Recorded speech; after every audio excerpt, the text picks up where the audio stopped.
Welcome to the very first attempted recording of Wasted Minutes episode 6. Very first? The very first. Yep, this is the first time we've ever attempted to record this particular episode. It's not the third time. No. There's no reason that could ever be the case. Okay. Yes, of course. So, just to start us off for a little bit, I got a sticker showcase. I have this lovely artwork of an otter playing underwater hockey, the best sport in the world. Besides during the World Cup, then it's soccer and football.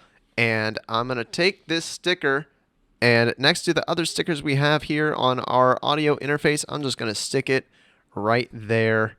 There we go. All right. That's a good sticker. And where can I find this sticker? Oh, yeah, you can find it on Redbubble. Yes, by the wonderful artist named L. Sutton 4. I really wish it would let me change that. I tried, and it just wouldn't work. Did it give you that name by default? I don't know. I don't remember. You don't remember making your account? I think I made the account like early in college, and then I added stuff to it more recently. Okay, so it's just now active basically, and okay, that makes sense. I got a hypothetical for you, Lauren. Okay. So you get $20 million US, tax-free, but for 1 year. Is this real? No, I'm not going to give you $20 million. If I had $20 million, there's so many things I would rather be doing than the things I'm doing right now. Yeah, but I'm saying is there like an actual thing out there? Like, you know how they're like, oh, if you live on this island populated by 10 people for a year and you work this bar, we'll give you this money. This is not a thing that would ever happen to anybody. Darn it. So you get $20 million, but for 1 year, you are an egg. So after the year of being an egg, you turn back into your regular person self, and then you get the $20 million. Okay?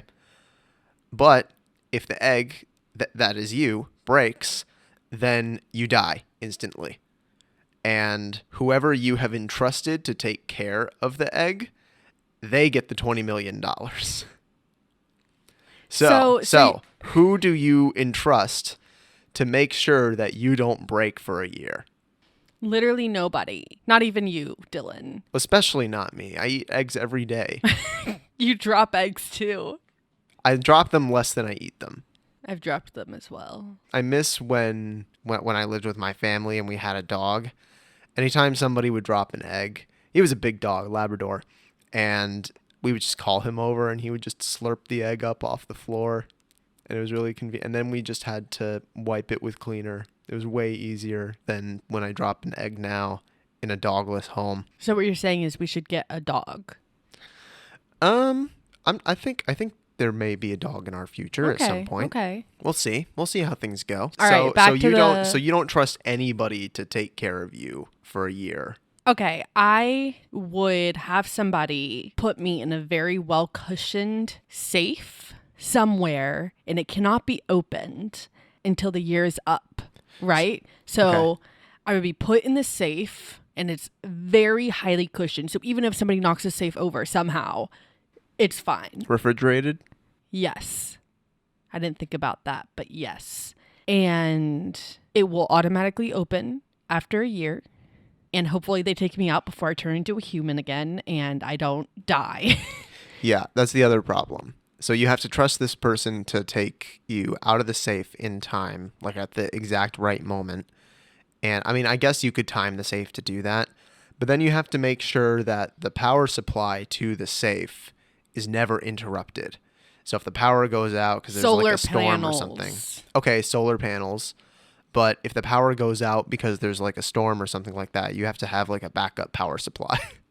I mean, I trust that more than trusting you to like not let the egg break. Okay. Like that's such a, like, I don't know if I would do that because I would 100% die. Yeah. But on one hand, if you die, you don't get the $20 million, but you don't have $20 million now. So not that much in your life changes. Except death. What about you? Who would you entrust? Would you trust me? I think I would probably trust my mom more than I would trust you to take care of me and Egg for 1 year. I think that she could manage some kind of, I'm not saying that you couldn't do it, but my mom would be able to manage some kind of refrigerated safe setup probably. No, the safe setup is my idea. So I can't do that. No, you thought of this hypothetical. So before I mentioned a safe setup, that's safe. Get it? Like it's a safe, but it's safe. As in like you're safe. Yeah. In the safe. Before I mentioned that, what was your thought process? As in like what would I do? Yeah. I didn't think of the safe. I did think of refrigeration. And I did think if they just keep me in the regular fridge next to the other eggs, then they could easily just crack me open by mistake. Like my dad could be like just, feel like he wants to have an omelet one Sunday morning and just crack me open. And then he's like, Rip. "Oh no, that was Dylan." So that would be a problem. So you can't keep me next to the other eggs. And you probably have to keep me in a different fridge. So, yeah.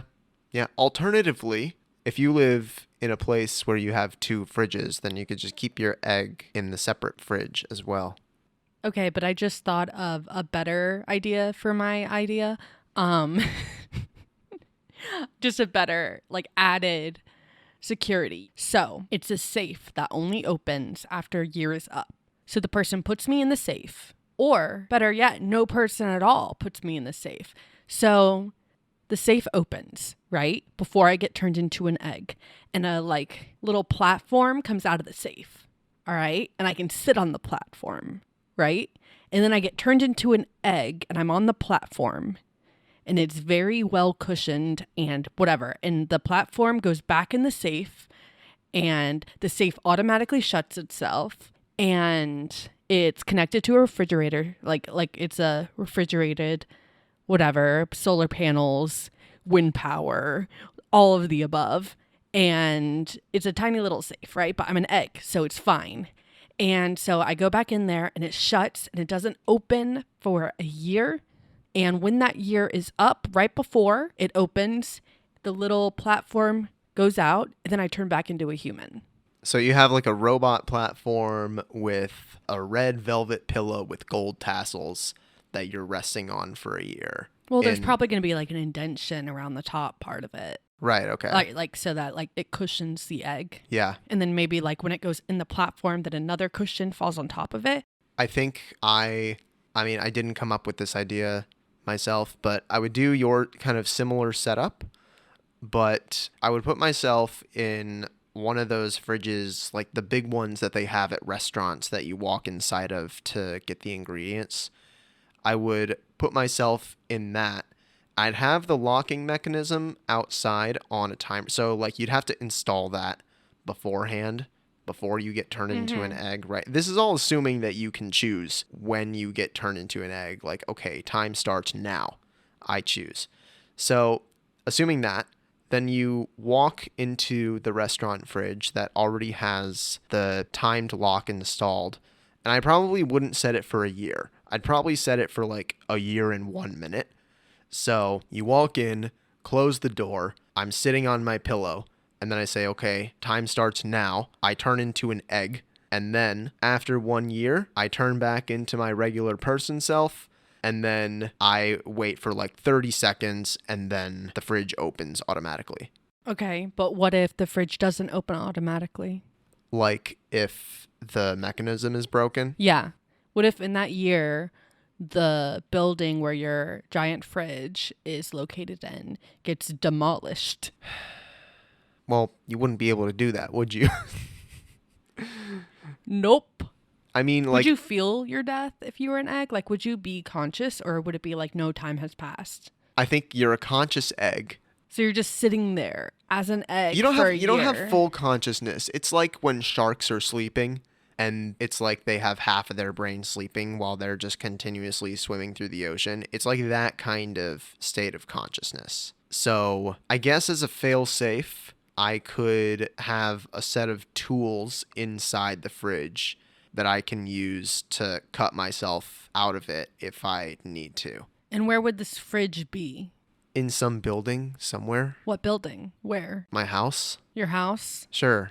What if there's a tornado and the entire house breaks? Lauren, you could, without this hypothetical, you could have a tornado and your house breaks. There's always some risk. Yes, but my safe is tiny and it is not going to be obstructed or harmed by anything. But if you get the timing wrong, then when you turn back into a regular person while you're still in the safe, then you die. You get crushed. Fine. I will make the safe bigger, but not as big as yours. I mean, yeah, no. It'll be big enough for me to like be in like a ball. But still, okay, so it's not big enough for you to stand up? Mm-hmm. Okay.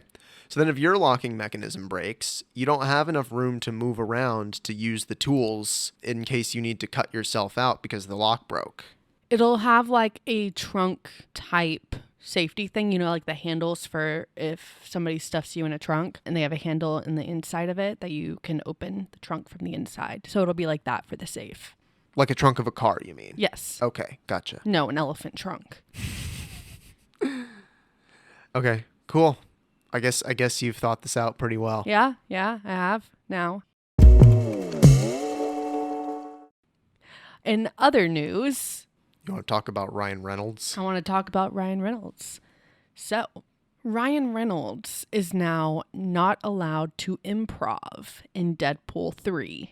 Yeah, so that's a big deal because apparently he did that a lot in the other two movies. So the fact that he's not able to do that kind of sucks because part of the reason that works is because Ryan Reynolds is legitimately, I mean, he's an actor, so he's following a script, but he's also legitimately a funny guy on his own and has an amazing sense of humor.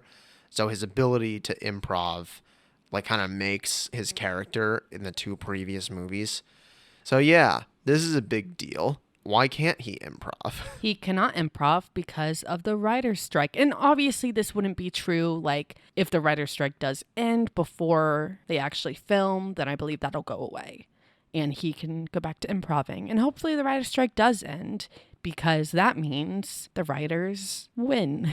I mean, hopefully that's how it ends. Yes. Yeah, no, this is not a good time to be working in the entertainment industry right now.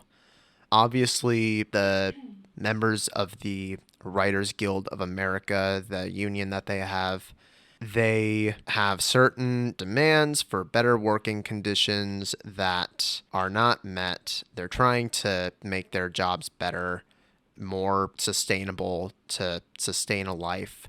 So they're going on strike to disrupt the industry so that they can try and get whoever's in charge to give them what they need. Yeah. Then that has all the ripple effects, like late night TV is basically on pause at this point. Yeah. So the writer's strike is a dispute between the Writers Guild and the Alliance of Motion Picture and Television Producers, or AMPTP. AMPTP. Yup. So some of the goals of the strike are to increase funding and job security for writers, to limit the use of AI in the writing process, so that AI and ChatGPT would be used as a research tool or a way to facilitate script ideas instead of replacing the writers. Yeah. So one of the things I've heard people say about ChatGPT is like, this is the end of homework because if you're like a high school student, you can say, hey, write me an essay about this topic in the style of a 10th grade student, and ChatGPT will just do that for you. You have to be a smart high schooler in order to kind of pull that off successfully, but no. So education really has to evaluate that, and so obviously eventually, these natural language models will, be like, hey, well, let's just have them make us a screenplay. And most, for the mass consumer movies, that their whole objective is to make money, not necessarily to be a good movie. This tool can absolutely just write most of that for us. Obviously, can't have that. Can't have the robots taking our jobs yet. So yeah, some of the rules for the writers during the strike, they cannot do any writing, revising, pitching, or discussing future projects with companies that are members of the AMPTP, the AMPTP. So they're not allowed to work on screenplays, but they could just write in private and have that just be for themselves. Could they write plays? I know a lot of people who write screenplays also write stage plays. I mean, it's just they cannot do any of that with companies that are members of the AMPTP. So if they are not members of that, they can write for them. Okay. And if writers break the rules, they will face fines or banishment from the guild. I like that word, banishment. Banishment. And I got all this from Wikipedia. Wikipedia. Wikipedia. Forgot a syllable there. Whoops. It sounds like it could be somebody's name. Wikipedia? Wikipedia. Yeah. It's like a wicked pita from Hunger Games. So you'll be banished. You'll be banished. You'll go to the island of outcast writers, which is known as Portland. Portland, really? I don't know. I just thought of a place. I think it's a bit closer to the island of misfit toys. I think it's a bit farther away from that, a little farther south. Correct. With non-guild writers that write for companies against which the union is striking, the Writers Guild promises to bar the writers from future guild membership. So they don't even get a chance to go to Outcast Island. Mm-mm. They're in pre-writer limbo. Yep, which sucks. Yeah. When I heard about this and I didn't know that much about it, and I was like, oh, this sounds like a great time to be a non-unionized writer, because you can, kind of undercut the market, but no, because then you'll be blacklisted. You'll get canceled. Not even canceled because you weren't working to begin with. You'll be pre-canceled. You're non-existent anymore. You've been erased. You've been denied the opportunity to exist. Yeah. What I do think is cool is that there is a entertainment community fund which helps those who are writers with the Writers Guild who are facing financial hardship during this time to kind of apply for, I guess, money to live. Yeah, that's really nice. I really like that kind of stuff. I think they have some similar things for actors as well, I think. So like if you're an actor and you're in between jobs, you can apply for one of these things to, especially stage actors, but I guess all actors. Yeah. You can apply to these things and, have some money while you're waiting tables and auditioning for your next gig. Speaking of actors, SAG will enter negotiations with the AMPTP as well. And some of their goals for the negotiations are to ensure members working in film, television, and streaming/new media can continue to earn a professional living, and that they increase benefit plans and protect members from erosion of income due to inflation and reduced residuals. Yeah, so it's just kind of to give actors more protection, especially like with streaming services right now. Actors are not getting the amount of residuals they would back in the day when there were no streaming services and only cable TV, and every time there were reruns, you get money for it, right? Yeah. Ironically, even though fewer people are watching it, there's more money in regular TV because the amount that streaming services get from subscriptions is way lower. So that revenue stream, there's not as much of it going to those people. Their residuals are way lower. So SAG-AFTRA, the national board, unanimously is asking members to authorize a strike ahead of these negotiations. So members in good standing are able to vote by June 5th at 5 p.m. PDT. What does PDT stand for? Pacific Daylight Time. Interesting. So in California, 5 p.m. in California on June 5th. Yes, I mean, I knew it was California time, but like I didn't know exactly what it stood for. Yeah, it's Like, because why we're is on. it?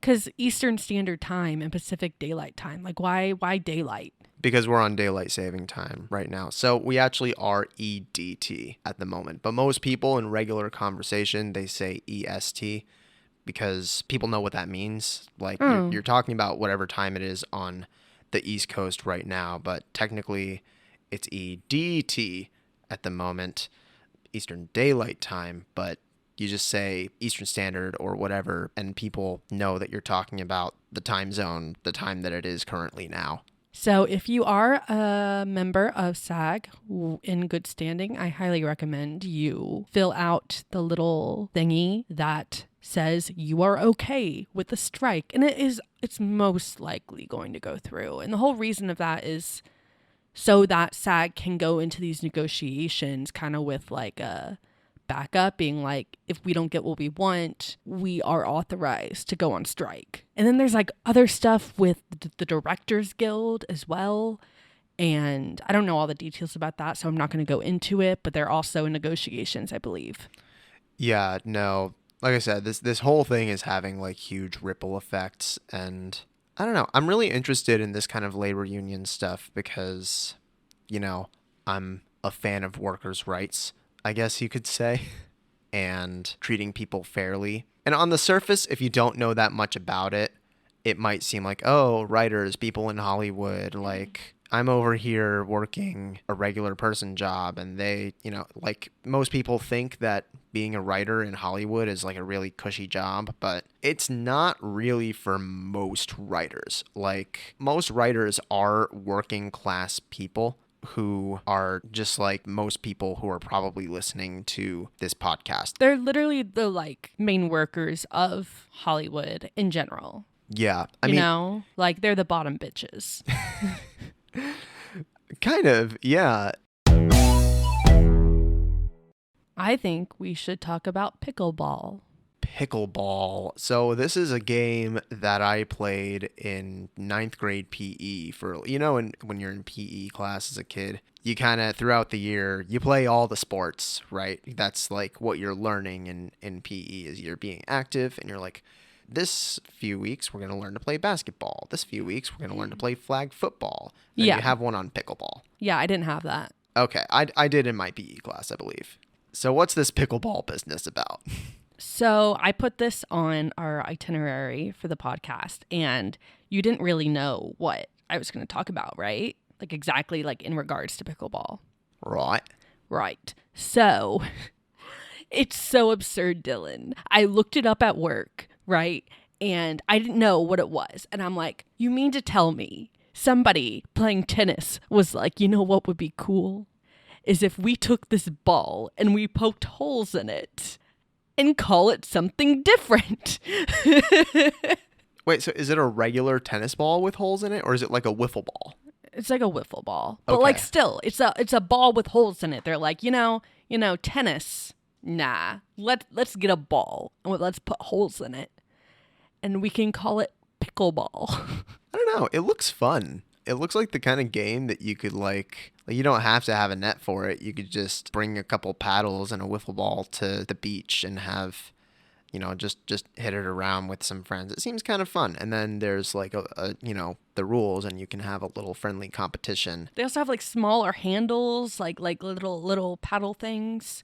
It's so weird, Dill. It's just like short person tennis.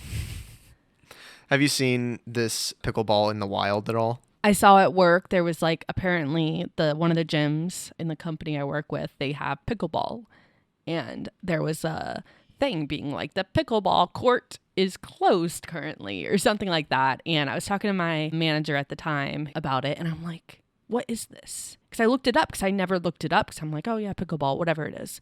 And I'm just like, it's tennis with the balls with holes in it and weird shaped paddles. Like, who came up with this? So it sounds to me like pickleball is in a bit of a renaissance right now.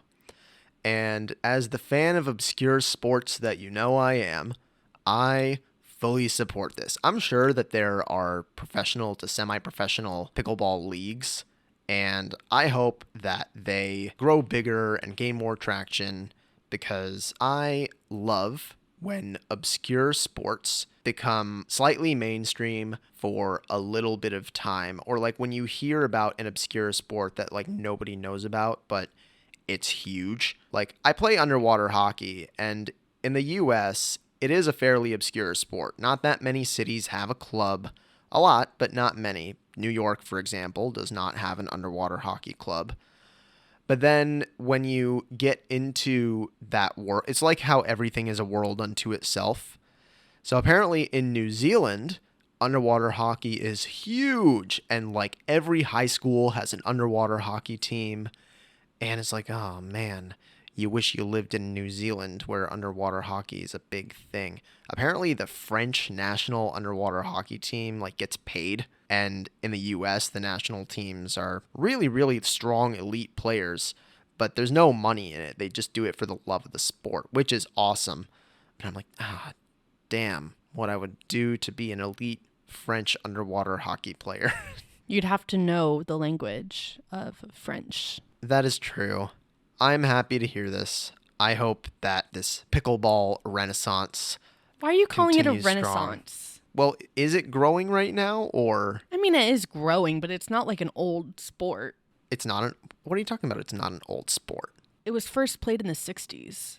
I mean, that's not old on the scale of sports like we've been playing soccer for hundreds of years. But the 60s is like that's before the moon landing. The moon landing was 69. So this is a pre-moon landing sport. It's 60 years old at this point. Oh God, my mom's old. Does she listen to this? She has not listened to it yet. You know what's so funny? My grandma works so hard, right? And my mom gets worried about her because she's very stubborn and she isn't going to ever not work and do stuff even if like she's sick, you know? And my mom was on the phone with my grandma and she was just like, I mean, you are upper middle-aged. Upper middle-aged? You need to go easy on yourself. Because she didn't want to say you're old. So she said she's upper middle-aged. I like that phrasing. I think that's clever. It's so funny. And like my mom told me about it. And then like a week later I was talking to my grandma and she's like, you know, she called me upper middle-aged. Upper middle-aged. Can you believe that? That sounds like something your grandma would say. I think last time your family visited, I'm pretty sure I helped set up the podcast app on your mom's phone and made sure that she was subscribed to us. And Pretty sure I did that, but I think you were there. Okay, so I did it. And did I turn notifications on when I did that? I do believe I did put the notifications on. Okay, so I turned notifications on so that Lauren's mom gets a notification whenever we put out a new episode. And you should do the same. Whatever podcast player of choice you have, turn those notifications on and leave us a review and tell us how awesome we are, so that we can validate ourselves.